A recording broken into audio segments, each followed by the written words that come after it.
My mother-in-law stole my collection of vintage skeleton keys to sell at a pawn shop and buy herself a new phone. Part 2. Part 1 link in the below. Back to what happened that day, the police did come and take my statement a bit over an hour after I called the non-emergency line. I had video footage and documentation of my collection ready. Additionally, there were some texts I went out of my way to get from my mother-in-law to bait her into a confession. I wanted as much evidence as possible so she couldn't lie to the police. When I texted her demanding she return my collection, she actually laughed out loud and told me not a chance. She even boasted that she thought I was a pathetic son-in-law and my key collection was tacky anyway. I told her to at least tell me which pawn shop she sold the keys to so I could go buy them back and how much they paid her for them. The dimwit admitted it all right away with glee in the text. I had everything I needed for the police before they even showed up.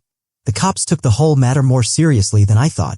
I was worried they'd consider it a civil matter since the thief was my mother-in-law and she had a key to the house. However, they arrested my mother-in-law before long and the police went to the pawn shop before it closed to retrieve my collection. I got it all back from the police after a couple of days. For the moment, I've put the collection in a safe, secure place that no one can get to. The pawn shop pretty much gave up the entire key collection to the police right away like it was a bag of hot potatoes. Though I scrutinized every important key brought back, as far as I can tell, it's all there. That was a huge sigh of relief. I took time off work and barely slept for 2 days because of this ordeal. Also, the cabinet my mother-in-law broke into is pretty much a loss since she mangled the lock and doors prying it open. Thankfully, it wasn't an antique, just something I got used for $50. So I'm just going to take it to the dump sooner or later. From her texts before, I found out my mother-in-law sold the whole collection to the pawn for a whopping total of $300. For a collection of hundreds of antique keys valued at $2 to $3 grand as a total, that low number felt like a punch in the gut to me. Likely, the pawnbroker knew how valuable the collection could be as a whole. I mean, it's not like hitting a jackpot or anything, but money is still money. Especially when a dumb little lady walks in with a box of goodies. Anyone else hear Mr. Krabs laughing? Anyway, the cost of repayment to the shop was supposed to be on my mother-in-law. But my wife paid them back out of our joint account instead. From what the shop owner said, my mother-in-law told them the key collection belonged to her deceased husband and she was sick of the whole collection sitting in storage. So they believed her. But just to be clear, she's not a widow. Her husband divorced her and left the state around 15 years ago. My mother-in-law lives off Social Security and food stamps. She also holds garage sales every few months and often demanded our soda and beer cans so she could get the deposit money recycling them.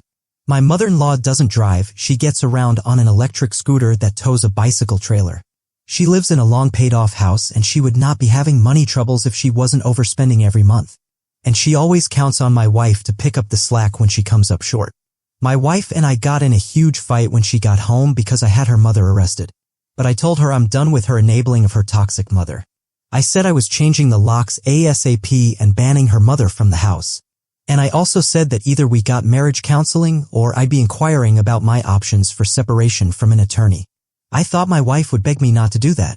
But instead, she just called me horrible, packed a suitcase, and walked out to go to a motel. I just sat on the couch and let her go. She repeatedly looked like she was waiting for me to ask her to stay. But I didn't. In the morning, she texted me she'd be bailing her mother out and wanted me to transfer her the money to pay for it since I was the one who got her mother arrested. When I said no, all I got back was a sarcastic wow, and that was it. Not too long later, I had a gut feeling and checked the balance on the shared bank account. My wife had taken out a lot of money. I wasn't sure if all that was needed for bail, so I called the pawn shop later. The owner confirmed my wife had come in and paid him back the $300 that he'd paid her mother for the keys. He was also quite angry and said he didn't want any of us in his shop ever again. I understood his anger and weirdly enough had a fairly long talk with this guy. And he understands now that I'm not part of the crazy. I tried to call and text my wife for hours, but she didn't answer. That evening I managed to find her. I knew which motel she'd likely go to and I was right. It was both cheap and not far away. I found her car and then figured out which room she was in. She looked positively shocked to see me when she opened the door. I confronted her about the money she'd used from our shared account. She basically said that since I refused to pay her mother's bail after I was the one who had her arrested, she got the money from me another way. Then smugly stated she wasn't paying that money back into the shared account this time and told me that's the karma I get before shutting the door in my face. then said through the door she'd call the cops on me if I didn't leave. The smug look she'd given me reminded me of nasty teenage girls when they get their way. It really ticked me off. I already knew my marriage was pretty much over. But that night it really sank in. I had a long sit-down with some old video games and cola to think about my future. The house is rented, so I'm not renewing my half of the lease and will soon be apartment hunting. The last month of the lease is March. But I may leave sooner depending on how soon I can find an apartment. We have no kids yet, thank God.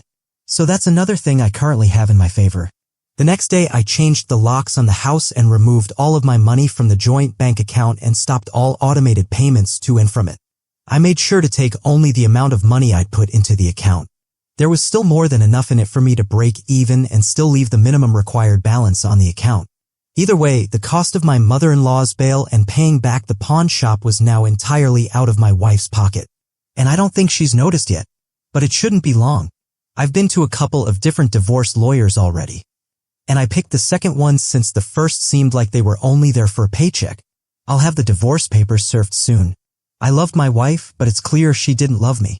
So I can't stay with her anymore. She can have her thieving hoarder mommy all to herself now. We both have very comparable incomes, so I'll be pushing for a clean split divorce. This woman didn't deserve me and I fell for her act. She didn't want a husband, she wanted an insurance plan. I'll be clear on this, I won't be changing my mind about divorce. My soon-to-be ex-wife can beg and love bomb all she wants if she even bothers to.